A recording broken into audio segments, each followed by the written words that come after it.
وكان من دعائه عليه السلام في الاستعاذة من المكاره وسيء الأخلاق ومذام الأفعال. اللهم صل على محمد وآل محمد. اللهم إني أعوذ بك من هيجان الحرص وسورة الغضب وغلبة الحسد وضعف الصبر وقلة القناعة وشكاسة الخلق وإلحاح الشهوة وملكة الحمية ومتابعة الهوى ومخالفة الهدى وسنة الغفلة وتعاطي الكلفة وإيثار الباطل على الحق والإصرار على المآثم واستصغار المعصية واستكبار الطاعة ومباهاة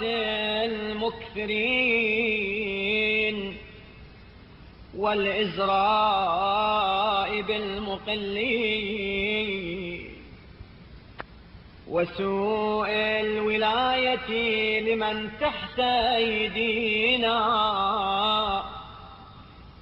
وترك الشكر لمن اصطنع العارفة عندنا أو أن نعضد ظالما أو نخذل ملهوفا أو نروم ما ليس لنا بحق أو نقول في العلم بغير علم ونعوذ بك أن ننطوي على غش أحد وأن نعجب بأعمالنا ونمد في آمالنا ونعوذ بك من سوء السريرة واحتقار الصغيرة وأن يستحوذ علينا الشيطان أو ينكبنا الزمان أو يتهضمنا السلطان ونعوذ بك من تناول الإسراف ومن فقدان الكفاف ونعوذ بك من شماتة الأعداء ومن الفقر إلى الأكفاء ومن معيشة في شدة وميتة على غير عدة ونعوذ بك من الحسرة العظمى والمصيبة الكبرى وأشقى الشقاء وسوء المآب